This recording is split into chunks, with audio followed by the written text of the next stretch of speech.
she wanted to keep this conversation offline, and then I thought, push play, see what happens. Charmaine? I was just asking. Yes. Is it gold digging if a woman decides she wants to date someone with money? Yes.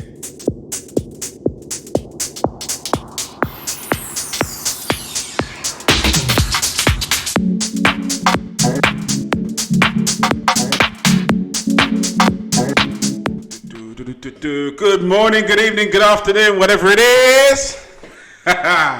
Wherever you are, welcome back to the Couple School podcast. I am joined, as always, by the lady of self-love herself, Charmaine Lawrence. Hi, guys.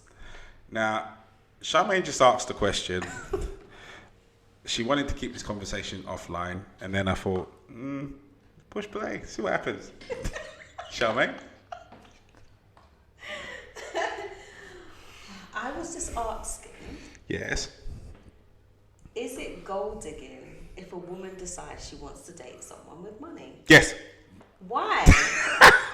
Why is she a gold digger?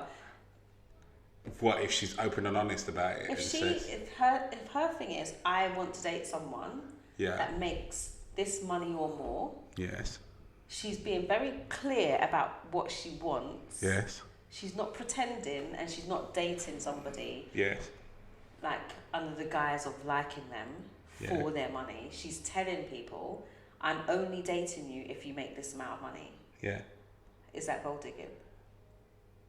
Some people would say yes. I just think you're being very specific in your requirements, but I throw it back and go, right, well, okay, let's flip it on the other side of things. And the guy goes, well, I may be 50, but I'm only dating you if you're 22 to 25. I mean, it's requirements. Yeah, you see, you're backing out of that one right, man. It's in the same bracket for me. No, it's not in the same bracket, because some people would say that a guy in his 50s dating someone that's 20 would be morally wrong. In what respect? I mean, I don't know, but people will say that. I mean, so she's entering into a relationship knowing full well that it's a sexual thing. He's into and maybe getting some sort of resolving some sort of daddy issue that she's got along the way, whatever it may be. He's in a relationship because maybe he's either like requires someone to do more of the work, or he just wants it younger and what have you. How is that any different than a woman that's looked at it and going, right, well, I don't want to pay for anything, so. She didn't say she wanted to pay for anything. The guy has to earn X amount of money. Yeah. And it's my requirement. I would say it's the same as, or on the same level as a guy saying, I want to date a lady that looks like this and stays at home. I think they all fall into the same bracket. That's you actually knowing what you want in that space and time. I've got an issue with people that dupe people into stuff. So people that pretend to be one thing and then turn out to not be that thing, love that catfish program. It's just, when you pretend to be something online. And how they manage to keep these people in these virtual relationships, and I'm going to call them that because you've never met them, for years. No, I don't think that. I don't get that. Years. No, I don't get that. You're talking I could to talk people. to someone for years, but I would probably be living my life. You wouldn't be my partner. I'd just be chatting to you every so often online. These people, they're years. They're lonely. They've got time. I know they're lonely. I know they're lonely and they're vulnerable. And I get that, but those are the people that I've got real issues with. The people that dupe and scam and scheme and do all sorts of stuff just to get their own way without. I think I see so much online, so much negative comments about, oh, this woman, she only wants to date guys this, she's a this, she's a girl. I don't like, really, is it not just what she requires? Like, whether or not it's realistic or not, if that's what she requires, that's what she requires. I don't see a problem with that. I actually don't see a problem. Well, actually, I'm telling a lie. I do see a problem with a guy 50 saying he wants to date someone that's 20. Why? Because it's against, I guess, my belief systems, but that doesn't necessarily mean it's actually wrong. It's just something that it doesn't sit right with me. He wants to date a 20-year-old. But why though? Because he prefers a 20-year-old. But what is it about that? Because that will tell me everything I know. That could be anything. Maybe she's more bendy than someone that's older than of his age. Yeah? Maybe her hips work better than someone of his age. Maybe he has some weird tendencies of wanting to date someone that's like so young. Again, okay. Let's again. When you're going into that sort of realm, everybody has weird twitches and glitches. You know, we all have little things and little kinks that we like in different. Shut up. Different kinks and what have you. I wish I could record some of the conversations I had from offline. We all have different kinks and wishes and wants and what have you. You know, and again, my only concern and only issue with people and their kinks is when you dupe someone or coerce someone into participating in it and they didn't know what they were doing. You force someone into something and they didn't want to, and they didn't know what they're doing. Those are my two complaint areas. When you have two complicit adults, two adults that have agreed to this red room scenario or green room scenario or grey room scenario, whatever it is it may be. When you've got two adults that have agreed to that, I don't really have an issue with it. So if you've got a 50-year-old that decides, you know what, I only want to date a 20-year-old, someone between the ages of 20 to 25. That's obviously a kink. Like, he's not going with her for longevity or going with her because he wants to build a particular relationship or life or what have you. It's a kink. Like, it's a sexual fantasy that he's fulfilling and what have you. Now, if she's equally getting financial benefit out of it, or she's getting security out of it, or she's getting someone that even just listens to her more than what someone of her own age group would do, and the two of them are happy, then no, I stand down and just let the world spin on, you know. But as I said, my issue is when you've got people that that when you're trying to coerce people into it, or you're trying to dupe people into it, you're trying to convince people, you're brainwashing them, you're taking advantage of them in some shape or form. That's all a bit mad and a bit crazy, you know. I don't agree with any of that side of things, and I think you should seek help and assistance if you find yourself in that shape or form. And equally so, if you find yourself or believe that you've got of someone that could be in that particular situation, then yeah, don't. If in doubt, ask help so you can find out. Like, definitely, but yeah, I think if it's a genuine, you know, I don't know. I like to, you know, do it with my socks on, with one of the lights on and the other one off, and someone goes, don't mind, or I quite like that too, then, you know, yeah, in this day and age. Is there any kinks that you are like explicitly, I'm not on that, I don't like that? Me, with those golden showers and those other, you know, the things that belong in the toilet. I'm sorry. I'm sorry. There are some people watching that may float your boat and what have you, but that's really I can't even get my head round that one. Like, that just belongs in the toilet where you can flush it, not on a person, but belongs in the toilet. You know, yeah, is what it is. I mean, but I think most things, even the things that I can think of, I suppose, because I'm thinking of them, they're applicable and acceptable. But you know, I think it's really down to the individuals. And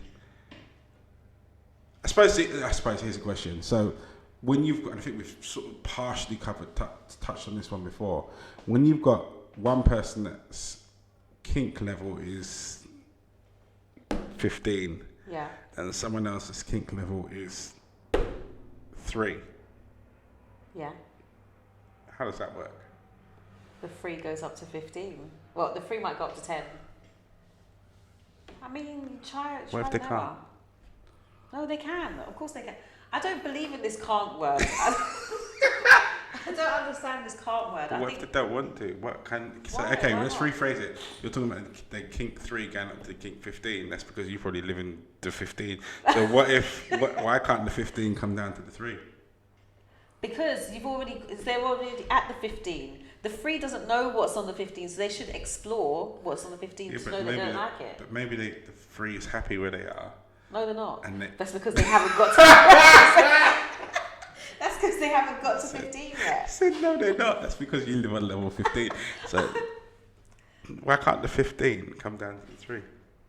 3 is a bit low to come down to. There needs to be a compromise, maybe 10. But maybe they just like missionary. No one just likes missionary.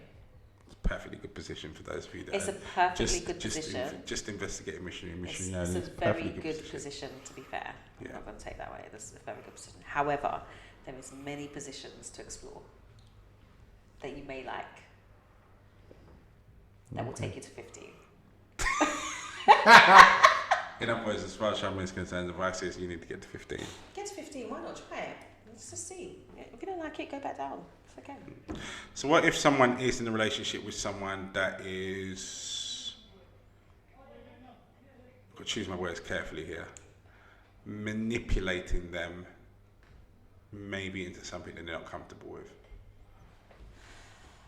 How should they handle that? Okay, can you give me an example? And we're talking specifically sexually here. So let's say, for argument's sake, we've got Mr. Grey and what's her face, the girl that's in the story.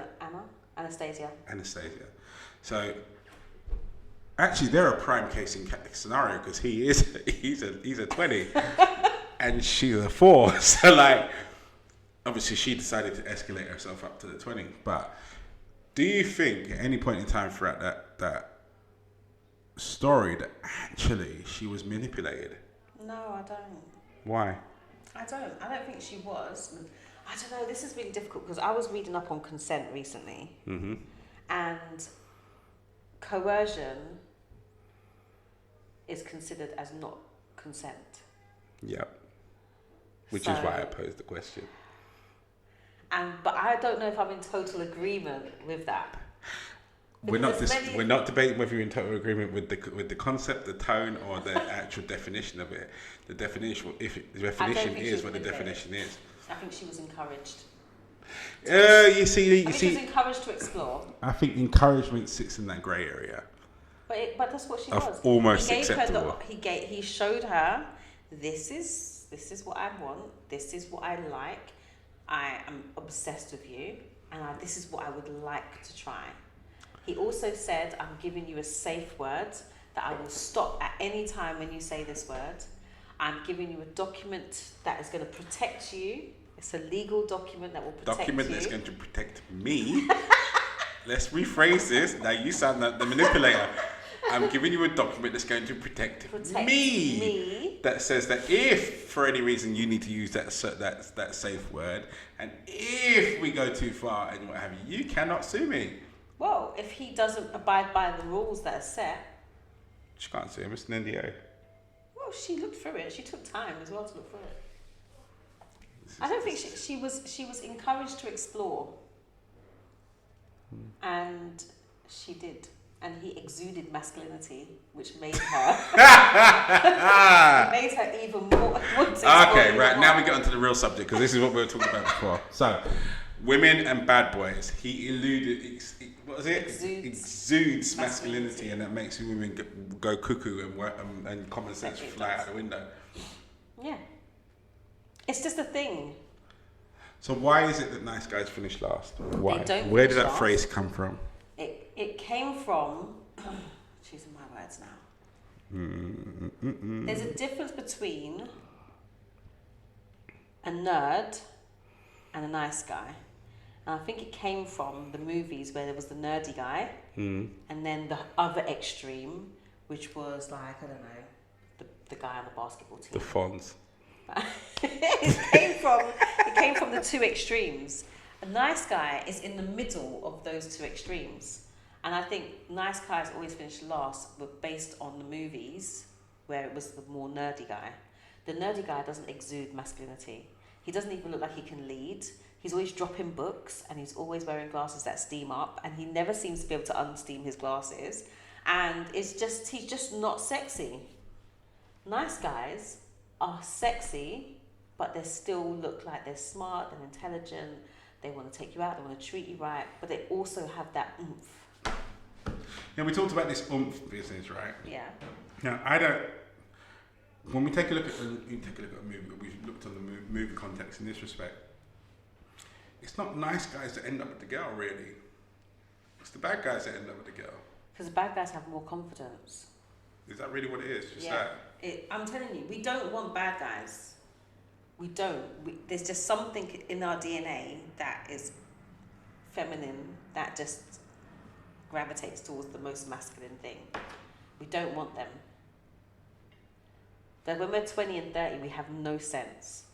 We go straight, our femininity goes straight for the most masculine thing, and it's always the bad guy. That's not what we want. But when we get older, we're like, that's too much masculinity, and it's also sometimes quite toxic masculinity. So now we've figured out what we really want. We want someone that's can flip in and out.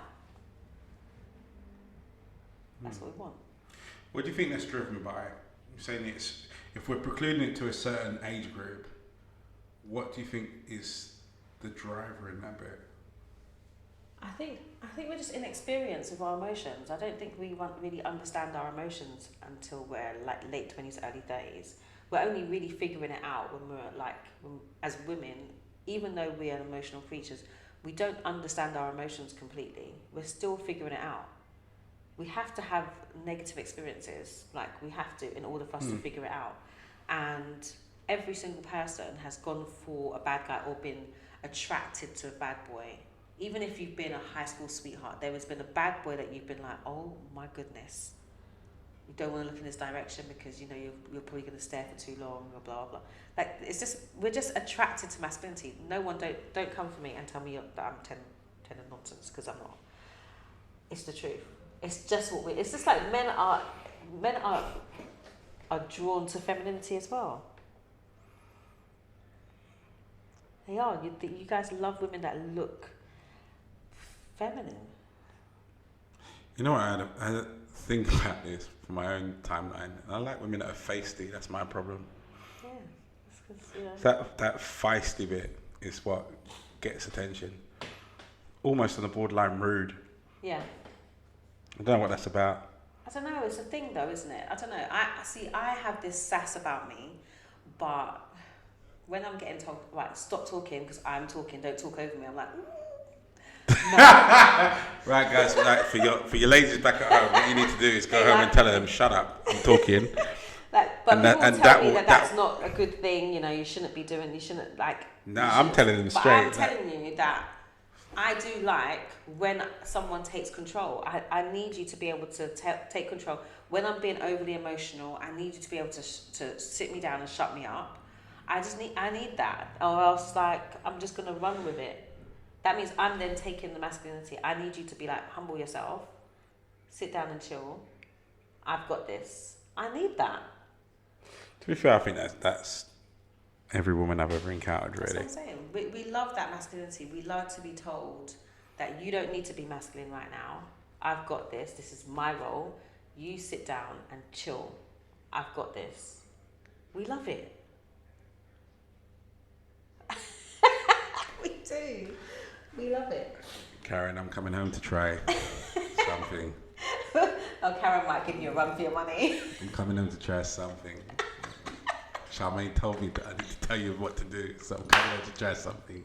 Let's see what happens.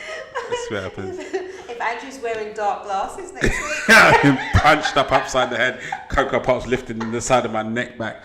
It'll be something to that effect. Disclaimer: if anyone gets hurt in the process of trying this, blame Charmaine and come for her in a couple school after school. That's what you need to do. But the whole masculinity. Do you think that it's got confused in today's day and age in terms of genders, roles, cis man, she woman? I don't know the titles that go along with it. I don't know all the titles, to be honest, but I know masculine and feminine. That's what I know. But I don't think it's gotten confusing. I think society has changed. Well, for women as well. Women have had to evolve in a way that is completely different. Men haven't had to evolve. They have, but they haven't had to evolve at the same rate as women have had to evolve. So now that we are now in the positions where we are now working, we don't have to rely on our husbands to get mortgages, we don't have to rely on our husbands to find work or to all of that. We now have our own independence to do things. We have to switch it up. We have to be bosses. We have to be in control. We have to go for things in the same way men go for things when it comes to our careers. And so we do have to tap in to a little bit of masculinity. And I think more women are single for longer, and therefore they're used to sitting within their masculinity. So when they they go into a new relationship, they don't know how to always turn that masculinity off, because they have to use it again in the morning when they go off to work. So sometimes it's just a little bit difficult for them to do that. And I think men that turn around and go, this woman's too masculine and blah, blah, blah. Like, it's because we actually are single women out here making money, being in the workforce, competing with other women, because let's be real, we still don't have that many women at the top. So you're still having to compete. You know, at the top of the company, there's a woman at the top already. There's probably got space for 2 more. So you got to compete with all these other women to get to that position. And you have to turn on that masculinity. You can't go in there being feminine and wearing your hair all long and all they're not having that. You need to be straight, like compete with the men. You've got to be on the same level as the men, and you've got to bypass the other women. And so we always in this frame where we have to step it up in order to be where we want to be. And then we struggle to kind of get soft sometimes. So that's why we like those men that kind of just remind us that you can chill now, you're at home. You touched on something earlier on, just quite interesting, because you said that that's why a lot of women are single for longer, because they don't know how to switch off that masculinity.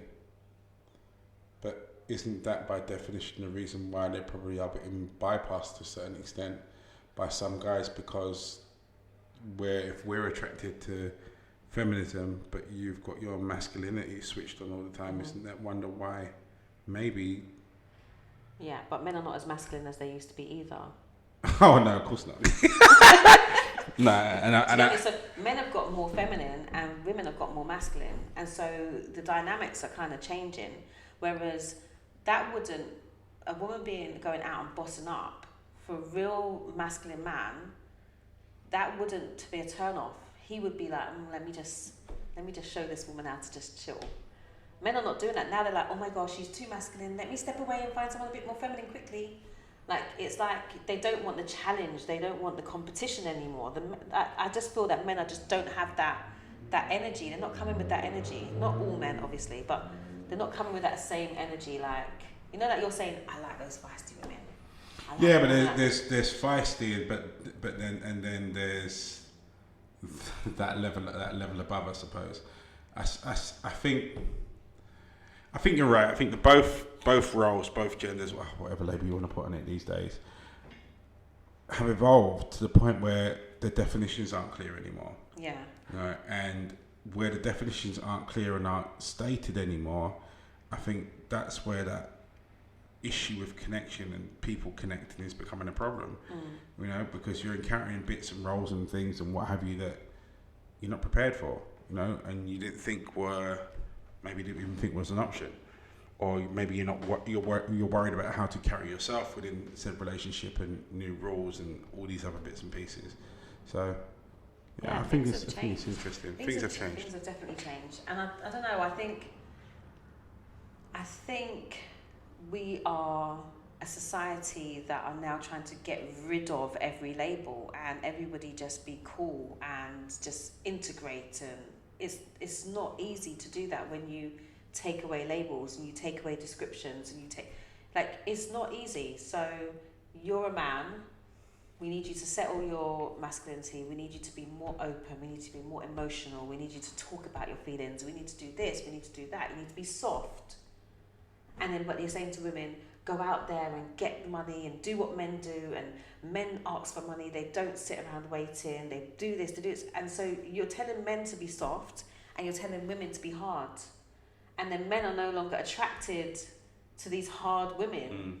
And women are no longer attracted to these soft men. Because really our DNA is telling us what we're attracted to.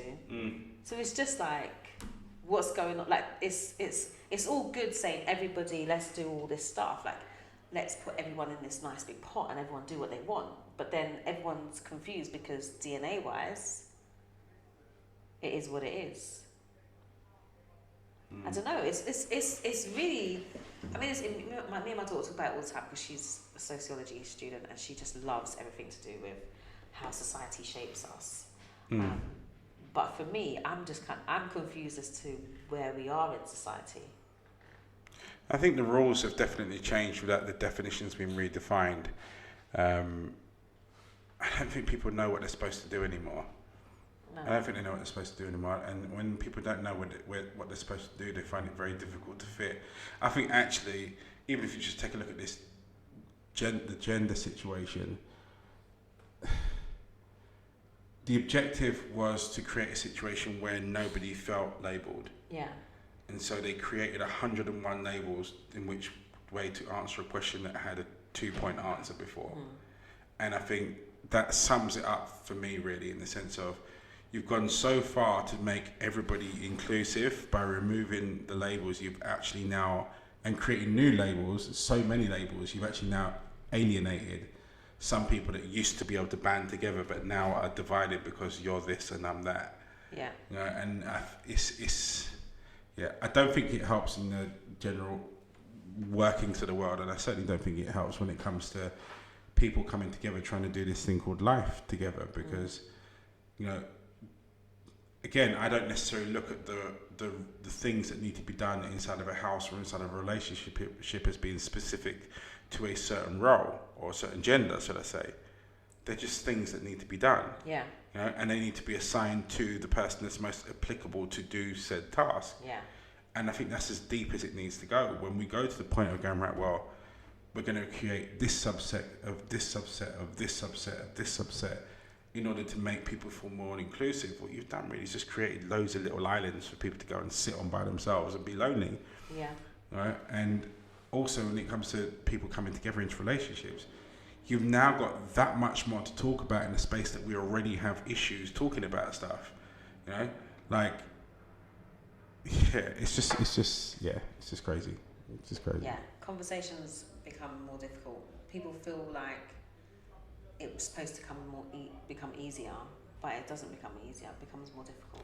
There's more labels to talk about and more. I mean, it's not impossible, but things are always changing. I was saying this the other day. Things are always changing. At one point, this was the right thing. This was the right thing. Then it's changed. This is the right thing, and then this is the right thing. Things are always changing. I was just saying to my daughter the other day, you could never have told my grandparents that there were going to be female priests. She'd be like, what are you talking about? But, so things are always changing. Nothing stays the same. Everything is always changing and evolving, and it's always going to be difficult for the gender or the group that fit that was raised on that to evolve. But that's just the way of the world. It's always been the case. You know, once upon a time, Henry had 8 wives, isn't it? So since you said that, I remember a clip on my friend's Instagram story yesterday, and he was referring to another clip that he had watched where there was a European guy that had got into conversation with a group of older African men. Yeah. And when he explained to them that he only had one wife, they rolled on the floor laughing, like, you've only got one wife. How's he only got one wife and I need each other? What do you mean one wife? And to me, I just looked at it, just the different worlds, different perspectives. Neither of them are wrong. Both of them are right, just in their own perspective. Exactly that. Yeah, and I think that probably sums up my framework for the entire thinking of the world, so to speak. I don't think anything's necessarily wrong, so to speak, as long as it works. And I'm not sure in this whole gender redefinition world, transition period that we're in, I'm not sure it's quite got to the working bit stage yet. Nah, we're still in there. We're still figuring it. We're still figuring it out. Figuring it out. Right. On that note, this is going to turn into a very open-ended couple school after school. I might hide. I think Charmaine could definitely host this one. I'm just going to hide in the background and just watch the comments roll in. And yeah, hope none of them are directed at me. Anyway, so that's us out for this week. Thank you so much for watching. If you haven't already hit the subscribe button, please do so. And also that little bell that Charmaine keeps reminding me to tell people about in the top. Is it right, left? Not sure which one in the corner it is, but you'll see it there. Hit it on the top there so it gives you notifications, and it helps the infamous algorithm to make sure that we stay present and correct in people's faces and in people's agendas. Thank you so much for listening. That's us out for this week. You stay strong, you stay focused, and I leave you for Charmaine. Bye. Bye guys. Peace.